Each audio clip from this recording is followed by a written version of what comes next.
Како што најавивме на почетокот на емисијата, во оваа анализа разговарам со портпаролот на Human Rights Watch Ахмед Беншемси. Тој е во неговата канцеларија во Њујорк.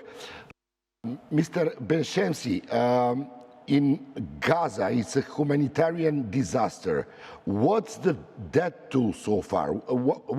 How can you describe the situation in Gaza? The death toll keeps moving. I mean, last time it was accounted, it was above 2,000, if I'm not mistaken, but it might be more than that right now. It keeps moving by the minute. The latest news, and that is of most concern for us, is the deal that was announced between President Biden and Prime Minister Netanyahu. Well, first gave us some hope because it was announced that they were allowing humanitarian aid through the Rafah border crossing with Egypt, with the agreement of President Sisi of Egypt. But then we learned that there was a caveat to this, which is that the Israeli government is allowing up to 20 trucks, no more than 20 trucks. Well, this is a ridiculously low number, because what you need to know is that the United Nations, specifically the Office of Coordination of Humanitarian Aid, has said that even before the war broke, like when the situation was quote unquote normal in Gaza, because nothing is normal when you're under a blockade for 17 years, but still it's not under heavy bombardment. So the situation before the war broke, they were delivering around 100 trucks a day. And they were not being bombed back then. And they had water, and they had electricity, and they had basic supplies. Now they don't have any of this. It's been a week and a half without water, without electricity, without medicine, without food, and they're allowing only 20 trucks. This is absolutely ridiculously low. It doesn't even begin to address the dire humanitarian situation adequately. So, I mean, we can talk about a lot of things to describe the current situation, but I think the most urgent thing to talk about now is this. And we are saying that Israel's international partners, they should pressure the Israeli government to allow more aid, actually to allow all the aid that is needed. And that is not out of their good heart. It's an obligation under international law. That is their duty. They need not only to allow all humanitarian aid in, but also to restore immediately water and electricity supplies and lift all the unlawful restrictions on aid delivery. Because, not allowing all these things in, it is collective punishment, and that is called a war crime. President Biden made a visit in the middle of this week. There was some agreement between Israel and Egypt about the humanitarian aid. Is there any improvement of the situation? What do you expect? What's the outcome of this visit? Well, that's what I was just talking about. There is an improvement because the border crossing was closed with Rafah until today. I mean, until they made that agreement, and the progress that was made is that now the Israeli government and army has committed to not bomb it anymore, because they had been bombing it for the past week and a half. I think there were like 4 airstrikes, if I'm not mistaken, maybe more than that, which compelled the Egyptians to close it, because you cannot operate the border crossing while it's being bombarded by air, by warplanes. So the Israelis committed to not bomb it anymore and to open it to limited aid. But limited aid is 20 trucks, which is absurdly low. That's what I'm talking about. That's progress. But is it progress we should applaud? Definitely not. Until October 14, and that was 5 days ago, and it's probably more now, they were stuck in the border, ready to enter Gaza. On the Egyptian side, health supplies for 300,000 patients who needed them. And that's probably even not enough, but that's how much aid there is. Hundreds of trucks, literally, and more than 1,000 tons of other humanitarian aid. There's probably more than this right now. All of these trucks are still blocked, and the deal with President Biden will not allow them to enter. As far as we understand, maybe the situation will change, but that's what it is right now. So far, there is no improvement at all. Well, I'm telling you, the improvement is like 20 is better than 0, but 20 is way less than it's needed. A blast in the hospital in Gaza killed hundreds of people. Both sides accused themselves. And the president Biden said, according to the U.S. intelligence sources, that it's not Israeli attack. Do you have any information which could clarify this this really disastrous episode? Not at the time, no. We are gathering information. We are investigating. We did record the two positions. The Israelis said it's the Islamic Jihad who misfired the rocket. The Palestinians are accusing the Israeli aviation. We do not know. We registered these two versions and we are investigating on the ground. Unfortunately, such investigations take some time because we have to collect evidence, we have to speak with witnesses, we have to do lots of forensic work, and that takes time. But until our investigation is completed, I will not be able to say anything conclusive about this. Doctors in Gaza report being unable to care for the children. What was the situation with the children? There are many casualties among the children, having in mind that the big percentage of the population in Gaza are children. It's more than half, actually. It's more than half the population. So on a population of 2.2 million, it's at least 1.1 million. And in the hospitals, more than 60% of patients of the wounded are children. And that's the Director General of Health in Gaza who said that to us. And now you have like very heartbreaking situation. For example, there's a doctor in a medical complex in the north who said that intensive care were so overwhelmed by the number of wounded that they received that they had to disconnect an adult patient from a ventilator to use it on a 10-year-old. So basically, they are choosing to save the life of this one at the detriment of this other one because the supplies are not enough. So this is the type of situation. Talking about children, we also should talk about pregnant women, because it's not only about the sick and the wounded, it's also about regular, medical needs. At this time, there is more than 5,500 pregnant women in the Gaza Strip who are expected to deliver babies normally within the next month, except nothing is normal because the health facilities cannot function normally. There's no electricity. There's a lack of life-saving supplies. Any problem in giving birth might result in the death of the mother because of the Israeli blockade. That's also something we're facing.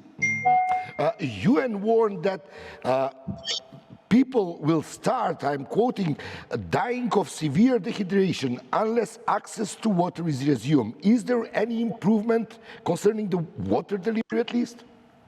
Well, I mean, the Israelis partially resumed water delivery on October 15, but only to a very narrow part, like the Khan Yunis area in the east, and it amounted to less than 4% of the water consumed in Gaza prior to October 7. So that's ridiculously low. And the UN, you're right, it's the UN that warned actually that people will start dying of severe dehydration unless access to water is resumed like it was before.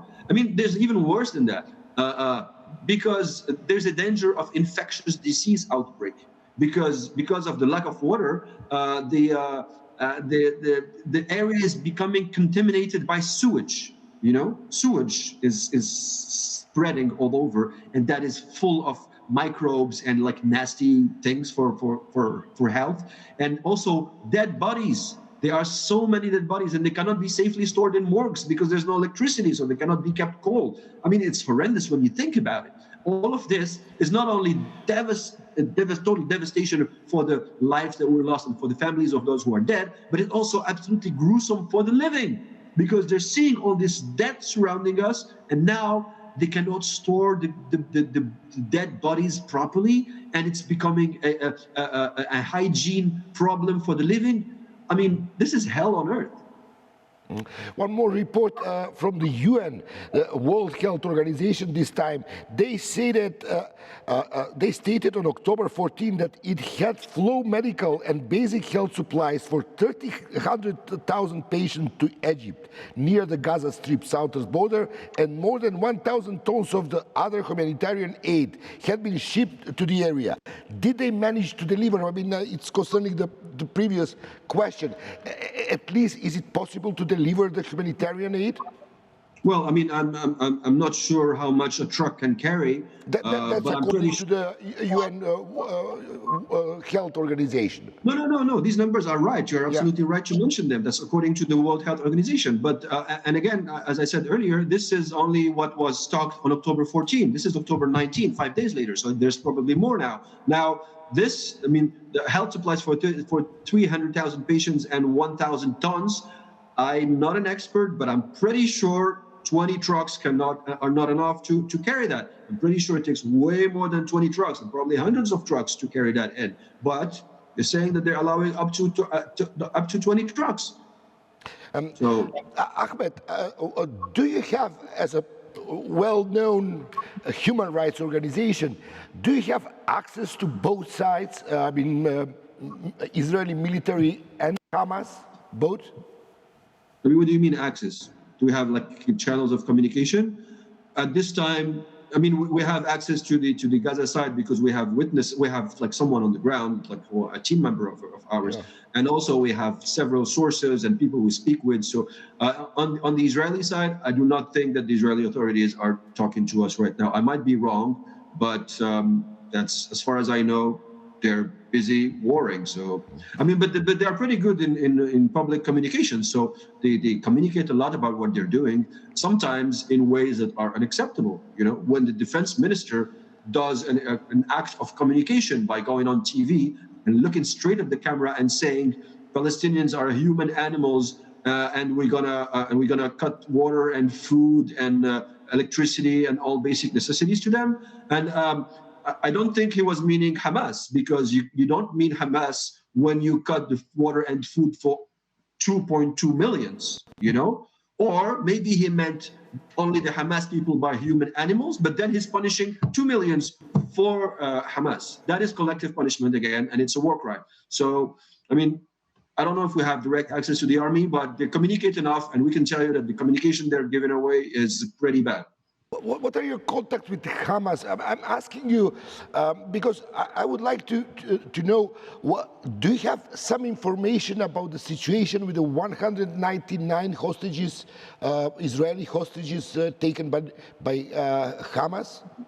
We don't have, I mean, no, we're not communicating with Hamas with regards to hostages. I mean, we don't do that sort of thing. We communicated in the past with Hamas. We sent them letters trying to urge them to respect human rights standards and to tell them that, you know, like, because there were many human rights violations committed by Hamas in Gaza, and we engaged a dialogue with them, trying to urge them to respect their obligations under international law. But that was 2 years ago. Now we don't have any contact with Hamas. No, our contacts are with the people in Gaza, because this is our main concern. We're not a political organization. I mean, and so far as we speak with political authorities, the point is to try to convince them or pressure them to apply international human rights standards. At this point, I mean, these are warring parties, and I don't think that they want to listen to us, or that we want to talk to them for that matter. I mean, we want to do what's effective to pressure the warring parties to respect international humanitarian law, aka the laws of war. Is there anybody who knows what is happening with the Israeli hostages? Well, not us. But what we know is that they should be released immediately. We are saying that, and we're about to, say that. I mean, we said it already, but we're about to say it even more officially with a report that will come out soon, in which we are reminding that holding hostages is a war crime.